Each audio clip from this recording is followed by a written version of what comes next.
Zenith Group వారి Ixora 2.5, 3 and 3.5 BHK ultra luxurious apartments, JNTU Hyderabad. మరిన్ని వివరాలకి ఈ కింద నంబర్ని సంప్రదించండి. Hi hello welcome to RTV. శుభం. యాక్చువల్గా మూవీ అంతా అయిపోయిన తర్వాత ఎండింగ్లో అని చెప్పేసి శుభం కార్డ్ వేస్తారు. బట్ శుభం అనే టైటిల్తో సమంత ప్రొడ్యూస్ చేసిన మూవీ ఈరోజు రిలీజ్ అయింది. అసలు సమంత ప్రొడ్యూస్ చేసేంత మూవీలో కంటెంట్ ఏముంది, స్టోరీ ఏంటి, సినిమా చూసిన తర్వాత ఎలా అనిపించింది, ఈరోజు మనతో పాటు సినీ క్రిటిక్ దాసరి విజ్ఞాన్ ఉన్నారు, అడిగి తెలుసుకుందాం. హలో విజ్ఞాన్ గారు. నమస్తే. నమస్తే. శుభం, after long time Samantha screen మీద కనిపించారు అండ్ ఇంకా ఫస్ట్ టైం మూవీని ప్రొడ్యూస్ చేశారు. ఏంటి మూవీ కాన్సెప్ట్ ఏంటి, అసలు ఏంటి కంటెంట్ ఏం తీసుకున్నారు? హారర్ మూవీస్కి మనం వెళ్ళినప్పుడు కథ ఏంటి అని అడగకూడదు, భయపెట్టిందా లేదా. అంతేగా కామెడీ సినిమాలకు మనం వెళ్ళినప్పుడు కథ ఏంటి అని అడగరు, నవ్విచ్చిందా లేదా, దట్స్ ఆల్. థ్రిల్లర్ సినిమాకి వెళ్ళినప్పుడు కూడా అంతే, థ్రిల్కి గురి చేసిందా లేదా. హారర్ కామెడీ సినిమాలకు వెళ్ళినా కూడా అదే కాన్సెప్ట్తో వెళ్ళాలి. ఇప్పుడు బేసిక్గా ఇప్పుడు సినిమా అని ఎందుకు అంటారు? సినిమా కాబట్టి, అది సినిమా కాబట్టి. ఈ సినిమా దేనికి గురి చేసింది? ఈ సినిమా దేనికి గురి చేసింది అంటే ఇంత ఇప్పుడు ఇది హారర్ కామెడీ, ఇలా హారర్ ఉంటుంది, కామెడీ ఉంటుంది. బాగా గజ వనికి చెమటలు కక్కే హారర్ని కూడా ఆల్రెడీ మనం ఎక్స్పీరియన్స్ చేసి ఉన్నాం. ఇది అంత హారర్ అయితే కాదు. పొట్ట చెక్కలయ్యే నవ్వే అంత కామెడీని కూడా మనం ఆల్రెడీ ఎక్స్పీరియన్స్ అయ్యి ఉన్నాం. ఇది అంత కామెడీ కూడా ఏం కాదు, నార్మల్ హారర్ కామెడీ సినిమానే. కాకపోతే కూర్చున్నంతసేపు కుర్చీలో మనల్ని కూర్చోబెట్టిందా లేదా అనేదే ఇంపార్టెంట్. ఇక సమంత ప్రొడ్యూస్ చేస్తూ ఫస్ట్ టైం ప్రొడ్యూసర్గా తనకి డెబ్యూ అండ్ చిన్న క్యామియో కూడా ఇచ్చింది. ఎందుకమ్మా సమంత నువ్వు క్యామియో చేసావు అని అడిగితే ఏం చెప్పింది, నా ఫస్ట్ సినిమా ఎవరిని సహాయం అడగడం నాకు ఇష్టం లేదు, అందుకే నేనే చేశాను. ఇప్పటి వరకు దీన్ని ప్రమోట్ చేస్తున్నా, రిలీజ్ తర్వాత ఆడియన్స్ ఏం చేస్తారో వాళ్ళకు వదిలేస్తున్నా అని చాలా కష్టపడి ప్రమోట్ చేసుకున్నారు. ఫస్ట్ స్టెప్ ధైర్యం చేసింది ఏంటంటే, పోస్టర్తోనే నీకు సగం కథ అర్థమైపోతుంది, సెమీ స్టోరీ అర్థమైపోతుంది. అవునా, ఏంటిది ఇలా ఉంది అని. నెక్స్ట్ ట్రైలర్తో నీకు కథ చెప్పేశారు కదా, పూర్తి కథ చెప్పేశారు. మరి ఇంకేంటి చెప్పు. ట్రైలర్తోనే నీకు కథ చెప్పేసినప్పుడు ఎంత ధైర్యం చేస్తుంటే, అంటే ఇది ప్రొడ్యూసర్గా నీళ్ళు బాగా పట్టున్నట్టున్నాయి సమంతకి. ముందే కథ చెప్పేస్తే అంచనాలు లేకుండా వచ్చి కూర్చుంటారు కదా, అలాగే కూర్చున్నాయి ఫేసెస్ అన్నీ కూడా. అందుకని now what happen the story. ఇది ఎప్పుడు మనకి కేబుల్ టీవీలు బాగా విరక్తి కలిగి అప్పుడప్పుడే DTHలు మొదలు కొట్టే టైము. పే ఛానల్స్ వచ్చాయి. మా టీవీ కావాలంటే 37 రూపీస్, ఈ టీవీ 18 రూపీస్, 20 రూపీస్ అని. దేనికి దానికి సన్నుకు సన్ను, జీకి జీ, మాకి మా విడిపోయిన టైం 2005. అప్పట్లో అదేంటంటే మన ఎవడింటి పైన DTH ఉంటే వాడు రిచ్, అట్లా ఆ రోజులు. ఆల్రెడీ 3 స్నేహితులు, 2 పెళ్ళిళ్ళు అయిపోయి ఉంటాయి, ఇంకొకడికి అవ్వల. వీళ్ళు భార్యని కంట్రోల్ పెట్టడం ఎలా, అదేలా ఇదేలా అని వీడికి జాగ్రత్తలు చెప్తూ ఉంటారు. ఇక వీడికి కూడా పెళ్ళి అవ్వాలి కాబట్టి ఆ తరుణం వచ్చింది. ఇక తన పెళ్లి చూపుల నుంచి పెళ్ళి శోభనం నుంచి అప్పటి వరకు కథలోకి ఇంకా వెళ్ళాలి డైరెక్టర్. అప్పుడు కథకి ఎంటర్ అయ్యాడు. శోభనం రోజు ఆ పెళ్ళి ఇచ్చిన ట్విస్ట్ టీవీ సీరియల్, అదేంటిది పాలు నీళ్ళ బంధం, జన్మ జన్మల బంధం, సీరియల్కి ఎడిక్ట్ అయిపోయింది. ఎడిక్ట్ అయ్యి కొంచెం సైకిక్గా చేస్తుంది. నెక్స్ట్ ఈ ప్రాబ్లం ఫ్రెండ్స్కి చెప్పుకోవడానికి వీడు భయపడ్డాడు. ఫ్రెండ్స్ కూడా అదే ప్రాబ్లం ఫేస్ చేస్తున్నారని తెలిసింది. ఇప్పుడు ఈ ముగ్గురం ఈ ఊర్లో ఏదో ఒక ప్రాబ్లం ఫేస్ చేస్తామనే భయంలో ఉన్నారు. తర్వాత ఊరంతా అదే ప్రాబ్లంలో ఉందన్న విషయం తెలిసింది. సొల్యూషన్ కోసం మాత అడిగారు. ఆవిడ చెప్పిన సొల్యూషన్ ఏంటి, అసలు ఈ టైంకి ఆ ఊర్లో 9 గంటలకి ఆ జన్మజన్మల బంధం సీరియల్లో అందరిలోకి ఏదో ఆత్మలు ప్రవేశించినట్టు ఎందుకు అట్లా పూనకాలు తెచ్చుకుంటున్నారు, ఇవన్నీ మనం తెర మీద చూడాలి. నేను ఇంకా కథ చెప్పను. వాళ్ళ ట్రైలర్ వరకు ఎంత చెప్పారో అంతవరకు మనం మాట్లాడుకున్నాం చాలు. అండ్ నౌ దీన్ని నడిపించిన తీరు ఫస్ట్ నుంచి లాస్ట్ వరకు యాక్చువల్గా చెప్పాలంటే, ఇప్పుడు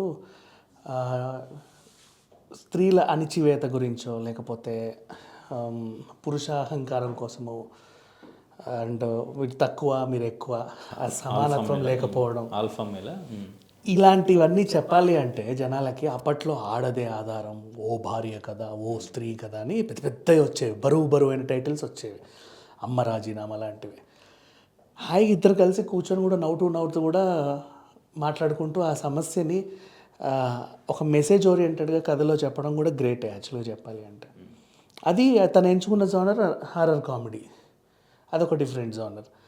ఇట్లా కూడా స్టోరీ చెప్పి దాంట్లో కూడా ఒక మెసేజ్ ఇవ్వచ్చు అనే ప్రయత్నం చేశాడు చిన్న డైరెక్టర్ మళ్ళీ.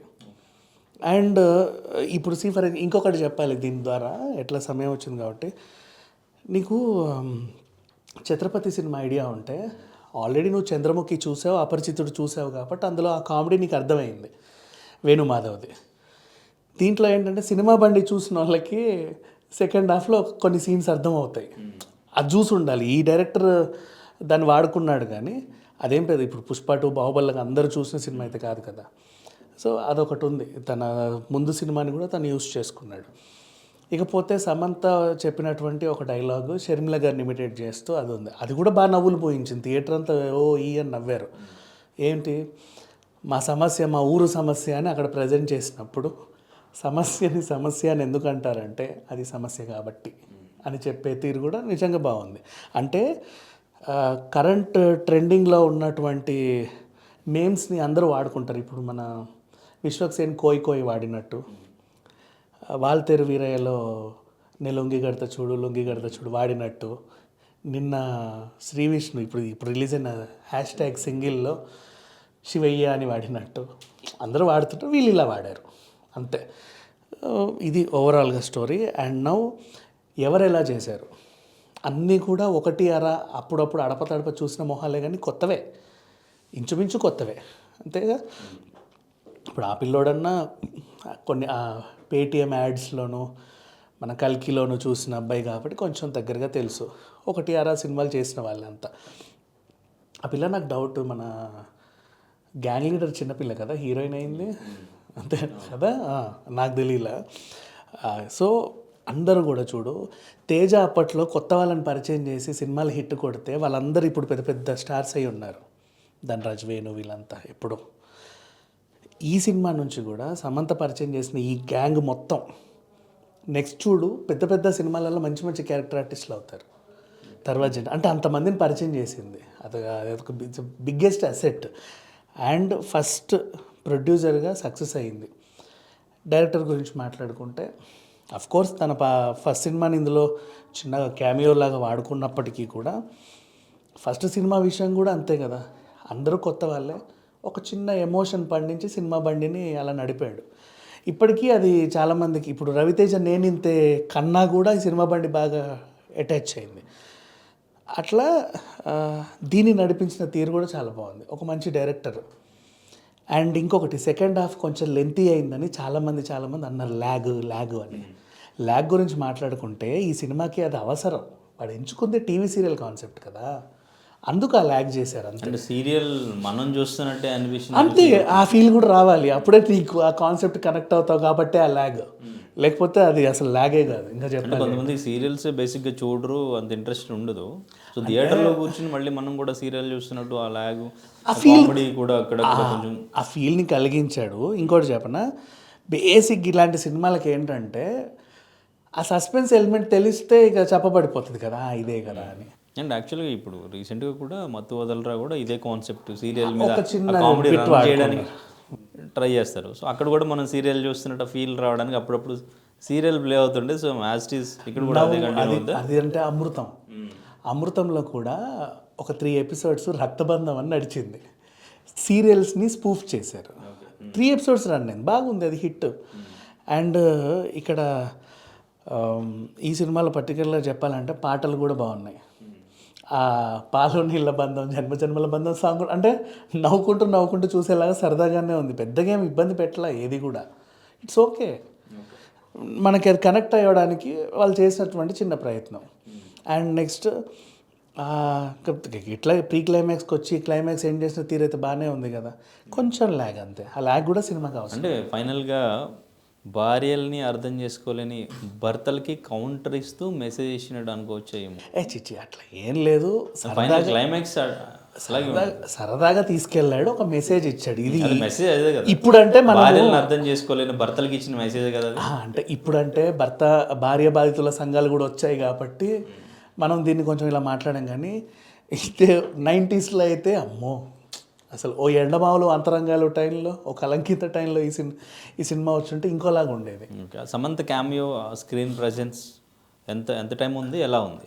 అంటే సమంత క్యామియో గురించి మాట్లాడుకోవాలంటే యాక్చువల్లీ అమ్మాయికి ఫేస్లో చామ్ తగ్గిపోయింది. ఇది సమంత అని మనకు తెలుసు కాబట్టి అరే సమంత అన్నామే. కానీ ఇప్పుడు నిన్న ఓదెలలో ఆ పిల్ల తమన్నా కూడా అంతే కదా, అంటే జస్ట్ ఏదో చూస్తున్నాం వీళ్ళని.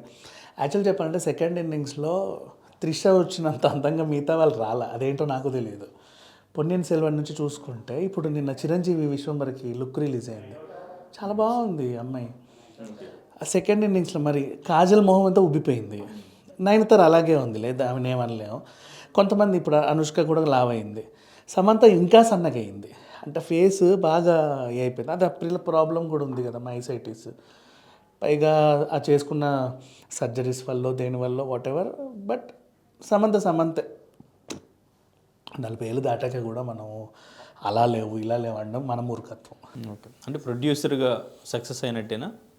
ప్రొడ్యూసర్గా ఫస్ట్ సినిమా నిజంగా సక్సెస్ అయింది. ఆ అదృష్టం ఏంటంటే కాంపిటీషన్ లేదు. ఇప్పుడు 500 కోట్లు 300 కోట్ల సినిమా రిలీజ్ అయ్యి థియేటర్లన్నీ లాక్కెళ్తే ఏడవాలి, ఆ ప్రాబ్లం లేదు. గీతా ఆర్ట్స్లో కూడా వచ్చిన చిన్న సినిమా, మరి గీతా ఆర్ట్స్ లెవెల్కి వచ్చే పెద్ద సినిమా కూడా కాదు. మా అయితే రిలీజ్ చేసుకుంటారు. అండ్ గీతా ఆర్ట్స్తో సమంతకు కూడా మంచి అనుబంధమే ఉంది కాబట్టి వితౌట్ కాంపిటీషన్ వచ్చింది ఆమె అదృష్టం. కోర్టుకు కూడా కాంపిటీషన్ లేదు, హిట్కి కాంపిటీషన్స్ లేవు. సో ఇది మంచి కలెక్షన్స్, ఇది కూడా ఎంతవరకు కలెక్ట్ చేయొచ్చు? కలెక్షన్స్ అంటే చెప్పలేమబ్బా, బట్ హిట్ అంటే రేటింగ్ ఎంత ఇస్తారు? పెట్టింది కూడా తక్కువే కదా, దానికి ఇంకేం అనలేము. ఈ సినిమాకి నేను ఇచ్చే రేటింగ్ 5/5. దీంట్లో ఎక్కడ కూడా అసభ్యత అశ్లీలత లేదు, బూతు లేదు. చిన్నపిల్లల నుంచి ముసలి ముతక అందరూ కూడా హ్యాపీగా ఫ్యామిలీతో చూడొచ్చు. అంతే. Thank you. మరిన్ని వీడియోస్ కోసం ఛానల్ ని సబ్స్క్రైబ్ చేయండి. లేటెస్ట్ అప్డేట్స్ కోసం వాట్సాప్ ఛానల్ ని ఫాలో అవ్వండి. ఆ లింక్ డిస్క్రిప్షన్ లో ఉంది.